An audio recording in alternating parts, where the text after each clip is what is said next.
산상수훈 강해를 계속했는데요. 하면서 오늘 읽은 부분만 빼놓았었습니다. 의도적인 것은 아니었는데 어떻게 하다 보니까 그렇게 되었습니다. 나중에 기회가 될 것이라 생각을 했는데 오늘이 바로 그날입니다. 너무 유명한 말씀이라서 믿지 않는 자들도 한 번쯤은 다 들어봤을 만한 그러한 말씀이죠.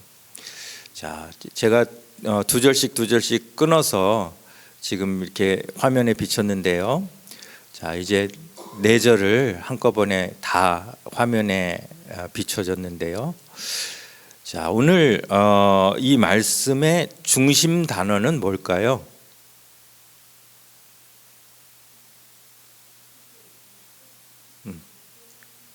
예, 그렇죠.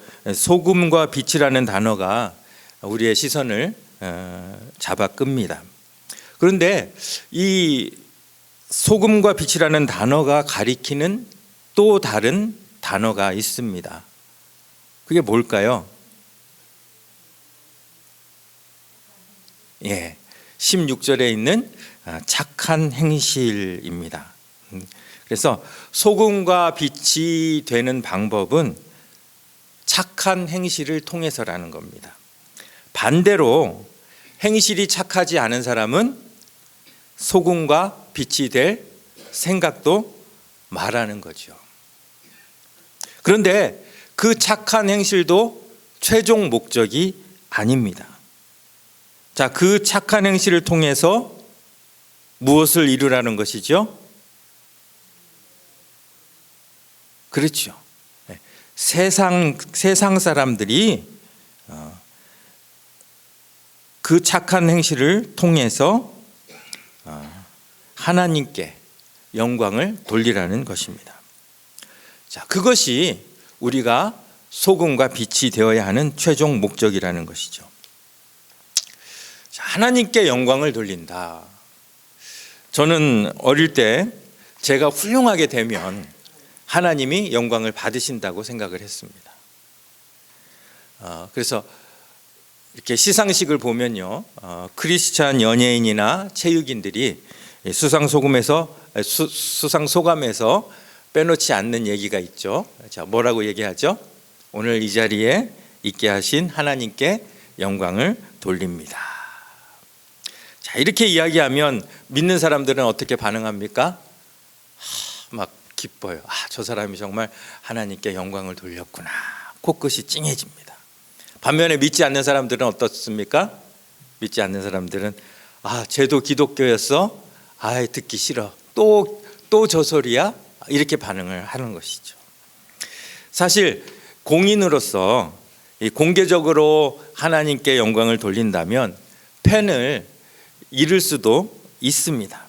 그런데 그것을 감수하면서 이런 신앙 고백을 할 수 있다는 것은 참으로 큰 용기라고 생각을 합니다. 어쨌든 저는 하나님께 영광을 돌리려는 사람이라면 그런 자리에 올라서 사람들 앞에서 용기 있게 하나님께 영광을 돌려야 한다고 생각을 했습니다. 그리고 그런 생각이 제 삶의 동기부여가 되기도 했죠. 하지만 오늘 본문에서 이야기하는 것은 그것과 좀 다릅니다. 하나님께 영광을 돌리는 것은 꼭 유명하고 실력 있는 사람이 되어야 하는 것이 아니라 우리 중 누구라도 할 수 있다는 것입니다. 어떻게요? 착한 행실로 우리는 하나님께 영광을 돌릴 수 있다는 것이죠. 조금 더 정확히 이야기한다면 우리의 착한 행실이 하나님께 직접 영광을 돌린다기보다는 그 착한 행실을 본 사람들이 하나님께 영광을 돌리게 한다는 것입니다. 세상 사람들은 어떻게 하나님께 영광을 돌릴 수 있을까요? 하나님의 존재조차 모르던 사람이 하나님을 믿는 사람의 착한 행실을 보면서 하나님의 존재를 인정하게 된다는 것이고 종래 하나님 앞에 돌아오게 된다는 것이죠. 결국 이 말씀은 전도와 굉장히 직접적인 관계가 있는 말씀이라는 것이죠. 자, 우리는 늘 전도해야지. 전도에 대한 부담을 갖고 있습니다. 복음을 전하는 가장 효과적인 방법이 무엇일까요? 말을 잘하는 것도, 능력이 출중한 것도 아닌 평범한 생활 가운데서 착한 행실이라는 것입니다. 우리 길교회 주일 예배를 마치고 아씨마트에 가면 노방전도하는 사람을 무조건 만납니다. 어느 날 성도 한 분이 점심 식사를 위해서 아씨 푸드코트로 들어가는데 전도하는 분이 전도지를 나눠줬다고 합니다. 그래서 저 교회 다닙니다 얘기를 했더니 그래도 꼭 받으시고 읽어보세요. 그리고 기회가 되시면 저희 교회 꼭 한번 방문해 주세요. 이랬다는 거예요.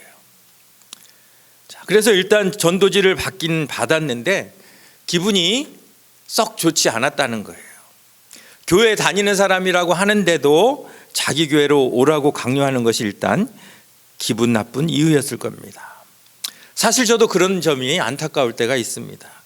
큰 교회들이 앞장서서 작은 교회 교인들을 뺏어오는 식의 전도가 과연 하나님 나라에 어떤 도움이 되는지.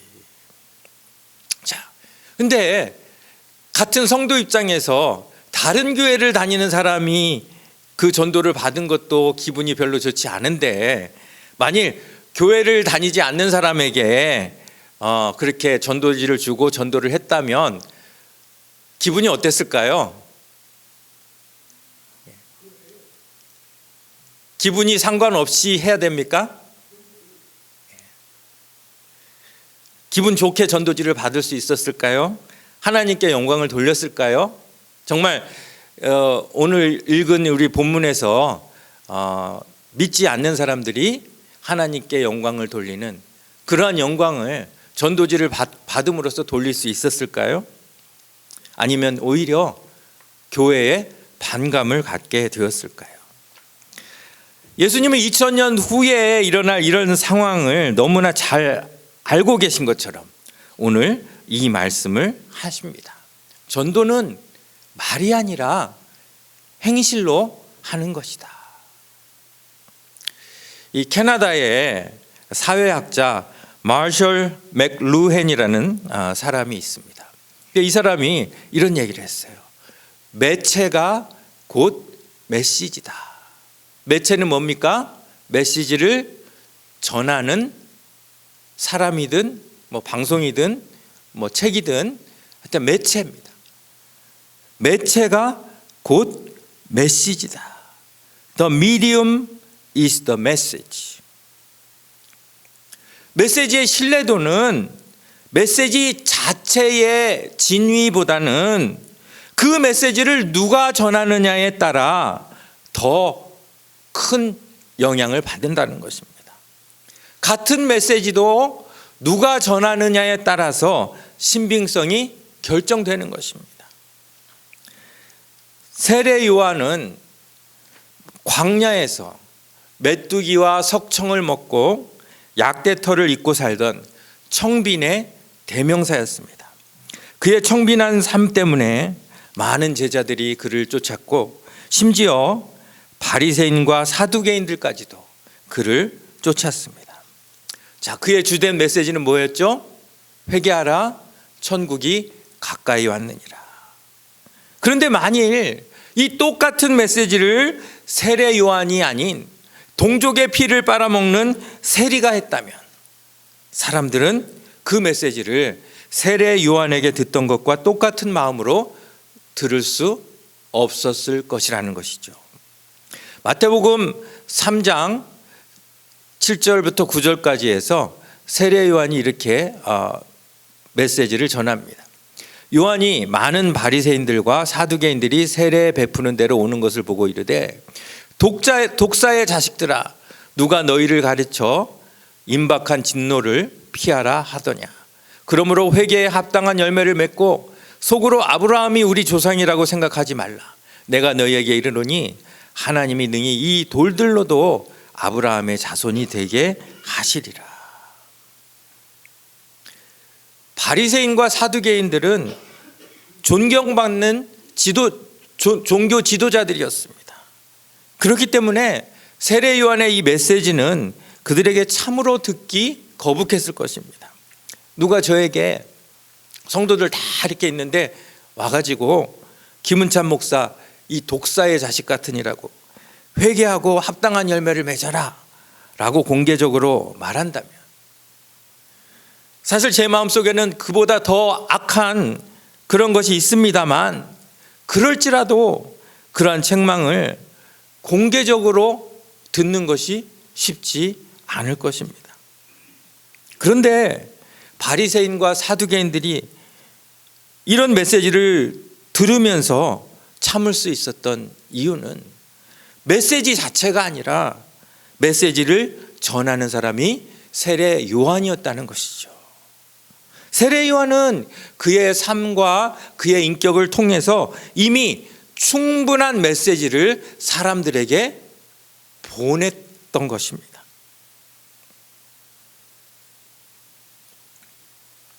이처럼 같은 메시지라도 누가 전하느냐에 따라서 메시지의 의미와 깊이는 달라질 수밖에 없습니다. 지금 그 말씀을 예수님이 오늘 본문에서 우리에게 하고 계시는 겁니다. 이같이 너희 빛이 사람 앞에 비치게 하여 그들로 너희 착한 행실을 보고, 우리의 착한 행실로, 우리가 입으로 전도하기 전에 우리의 착한 행실로 이미 사람들에게 메시지를 보냈어야 한다는 것입니다.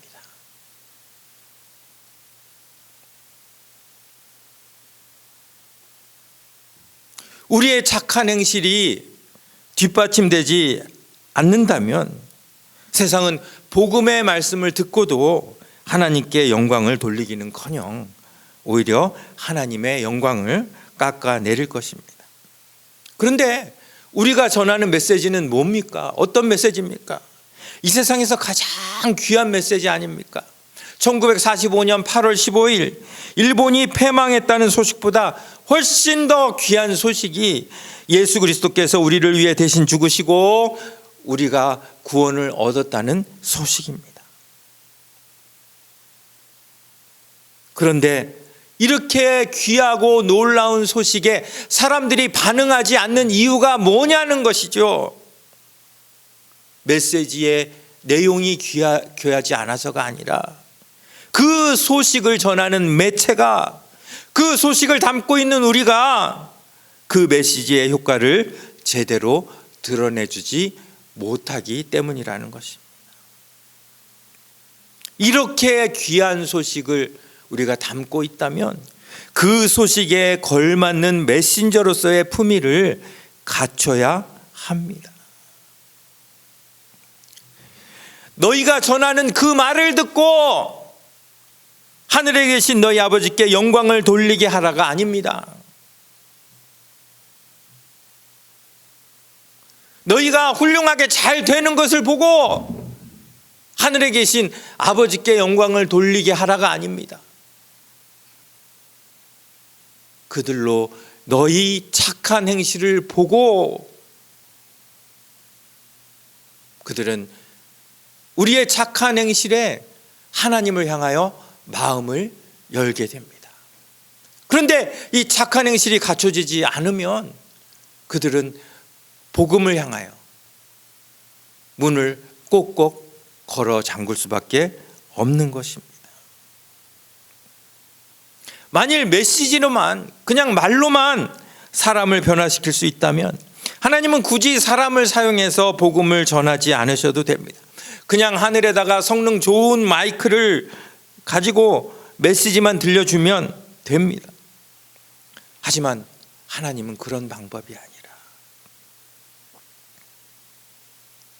말이 아닌 그의 택한 백성들의 착한 행실을 통해 하나님 나라를 보여주는 그런 방법으로 그 나라가 확장되기를 원하신다는 것이죠. 그렇기 때문에 우리가 아무리 좋은 메시지를 가졌다 할지라도 그 메시지에 걸맞는 삶이 받쳐주지 못하면 그 메시지는 우리 안에서 꼭꼭 잠겨버리고 맙니다. 아무리 맛있는 요리가 있어도 음식을 담은 그릇이 더럽거나 깨졌다면 그 음식을 먹고자 하는 사람은 아무도 없을 것입니다. 우리는 복음을 담은 그릇입니다. 자, 오늘 설교 제목이 복음을 담은 그릇이에요. 우리가 그릇으로서 제대로 갖춰지지 않는다면 우리가 담고 있는 그 복음을 아무도 받지 않을 것이라는 무서운 경고의 말씀인 것입니다. 우리 장로님, 그럴지라도 복음을 전해야 된다라고 말씀을 하셨는데요, 저는 그런 의미에서 노방전도 같은 방법이 정말 하나님이 원하시는 방법인가 다시 한번 생각해 보아야 한다고 생각합니다. 노방전도는 착한 행실과 상관없어요. 예수님 분명히 착한 행실로 그것을 보고 하늘에 계신 너희 아버지께 영광을 돌리게 하면서 하나님 나라를 확장시키기를 원하시는데, 노방전도는 그냥 말로 하는 전도는 착한 행실과 전혀 관계없어요. 사두개인도 할 수 있고 바리새인도 할 수 있어요.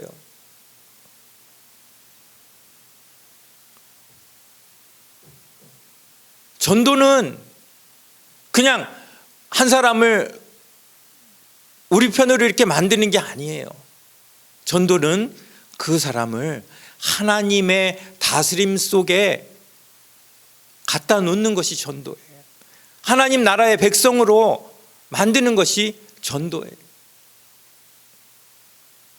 그렇다면 우리의 삶 가운데서 우리는 착한 행실로 하나님의 다스리심을 먼저 보여줘야지 그것이 진정한 전도가 될 것입니다.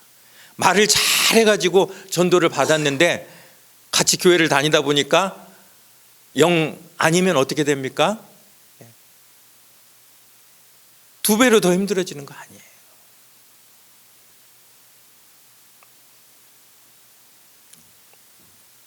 노방전도처럼 착한 행실과 관계없이 그런 방법을 원하셨다면 예수님은 오늘 본문과 같은 말씀을 하지 않으셨을 것입니다. 하나님이 원하시는 전도는 우리의 삶 속에서 착한 행실을 통한 방법이라는 것이죠. 그걸 마태는 이같이 너희 빛이 사람 앞에 비치게 하여라고 표현했습니다. 우리가 빛이 비치는 것처럼 살 때 그들이 우리의 착한 행실을 보고 복음이 그들에게 자연스럽게 삶으로 전해질 것이라는 것이죠.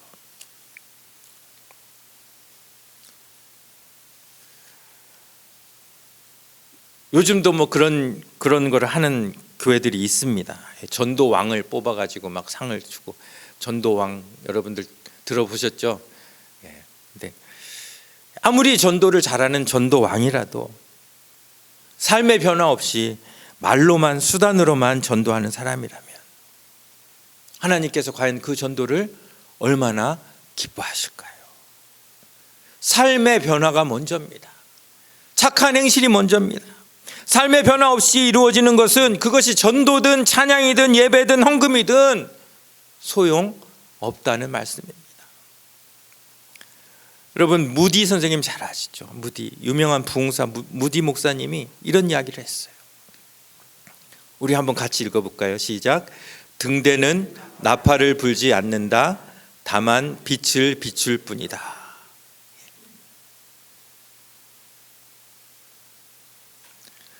너희는 세상의 빛이다 라는 의미가 바로 이런 의미예요. 굳이 나팔을 불지 않아도 빛의 삶을 살게 될 때 사람들은 우리의 삶을 통해서 빛을 발견하고 빛 가운데로 나오게 된다는 것입니다. 우리 장로님 말씀하신 것처럼 기회 있을 때마다 우리가 입으로 복음을 전해야 합니다.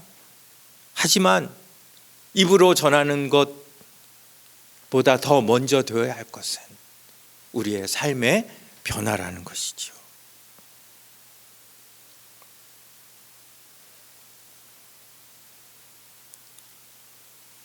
등대는 나팔을 불지 않습니다. 다만 빛을 비출 뿐입니다. 그런데 많은 교회와 많은 성도들이 무슨 이벤트 같은 그런 전도를 하면서 나팔을 붑니다. 그 이유가 뭘까요? 왜 교회는 세상을 향하여 나팔을 불어야 할까요? 빛을 제대로 비춘다면 나팔을 불 필요가 없지만 현실이 그렇지 않기 때문에 나팔을 불어야 사람들이 겨우 볼까 말까 한 그러한 상황이기 때문입니다. 결국 교회가 지금 나팔을 불 수밖에 없는 그 이유가 뭐예요? 교회와 성도가 빛을 잃은 겁니다. 빛을 잃으니까 등대에서 나팔을 불어서라도 배를 인도하는 거예요. 여기가 등대다. 이리 와라, 이리 와라.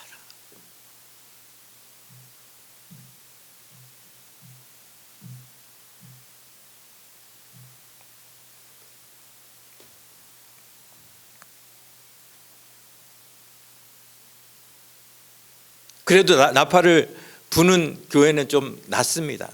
근데 빛도 못 비치고 나팔도 안 불고 그런 교회도 있어요.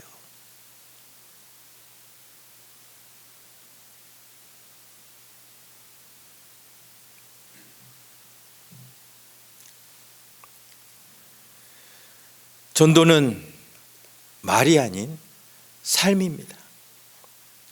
삶이 받쳐주지 않는 전도는 소용없습니다. 일면식도 없는 사람들이 왕창 모여서 찬양하는 것을 듣기만 해도 이질감이 생기는데 와서 전도지를 나눠준다면 그걸 반가워할 사람 없습니다.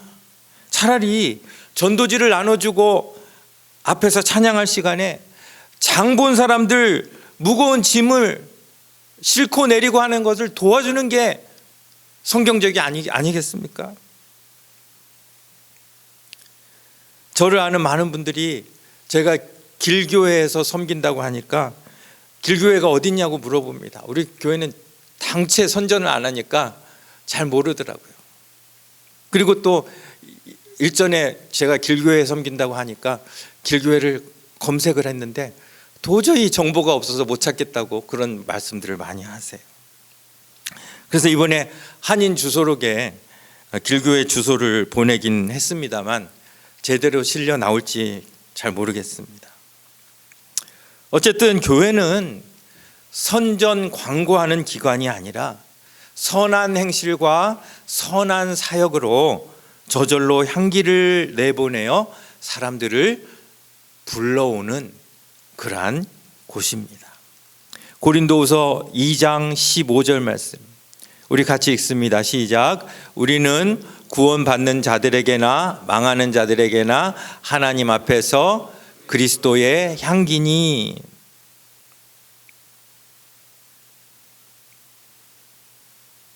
등대하고 향기하고 묘한 공통점이 있죠. 소리를 내지 않는다는 거예요. 이 볼티모어 태생의 감리교 선교사인 스탠리 존스 선교사님은 인도에서 사역을 했던 분인데 이분은 마하트마 간디하고 서로 영향을 주고받았다고 합니다. 그런데 하루는 마하트마 간디가 스탠리 존스 목사님한테 이런 얘기를 했대요. 장미는 향기를 선전할 필요가 없다. 우리 무디 목사님이 한 거랑 얘기가 비슷하죠. 등대는 나팔을 불지 않는다. 장미는 향기를 선전할 필요가 없다. 우리는 그리스도의 향기처럼 선한 삶으로 착한 행실로 하나님의 말씀을 순종하며 살기만 하면 굳이 선전하지 않아도 사람들은 하나님을 보고 하나님께 영광을 돌리게 됩니다. 그런데 정작 그 향기를 잃어버리니까 말이 많고 시끄러운 그런 기독교가 되어버린 것이 아닌지 우리가 한번 되돌아보아야 할 필요가 있습니다. 현대 기독교는 온갖 수단과 방법을 동원해서 믿지 않는 자들을 불러오려고 하지만 그럴수록 사람들은 교회에서 더 멀어집니다. 가장 단순한 원리를 망각하고 있기 때문이죠. 전도의 가장 큰 원리는 뭘까요? 착한 행실, 우리의 삶입니다. 세상의 많은 종교들은 구원받기 위해서 착하게 살아야 한다고 하지만 하나님은 구원의 조건이 아니라 하나님께 영광 돌리는 조건으로 우리에게 착한 행실을 이야기하십니다. 물론 성도들이 무슨 사기를 치거나 남의 물건을 부당하게 빼앗는 일을 하지 말아야 하지만 그뿐 아니라 계명과 율법을 지키면서 정직하고 참되게 살아야 하는 이유가 바로 이 말씀 가운데 다 설명이 되는 것입니다. 저는 이 말씀을 준비하면서 내가 젊을 때 이 말씀을 제대로 이해했다면 얼마나 좋았을까 참 후회가 됐어요. 착하게 살려고 노력을 했어야 되는데 저는 잘 되고 높아지려고 그렇게 했던 것입니다.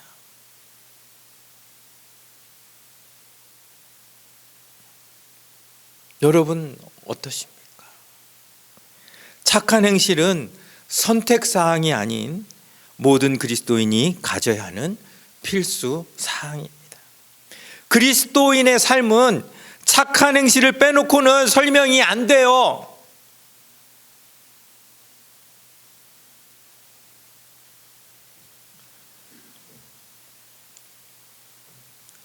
자, 오늘 제목은 복음을 담은 그릇입니다. 복음을 담은 그릇. 우리는 복음을 담은 그릇으로 택함 받은 사람들입니다. 예수님을 전혀 모르는 사람도 그리스도인은 착한 행실로 다 설명이 된다는 사실을 알도록 하는 것이 길거리에 나가 찬양하며 노방전도 하는 것보다 훨씬 효과적이고 중요한 우리의 삶이라는 것을 기억하고 앞으로 우리의 삶이 정말 하나님을 사람들에게 보여주는 착한 행실로 하나님께 영광을 돌리는 그러한 삶이 되기를 원한다고 하나님께 헌신하고 결단하시는 그런 저와 여러분들 되시기를 간절히 바랍니다. 기도하겠습니다.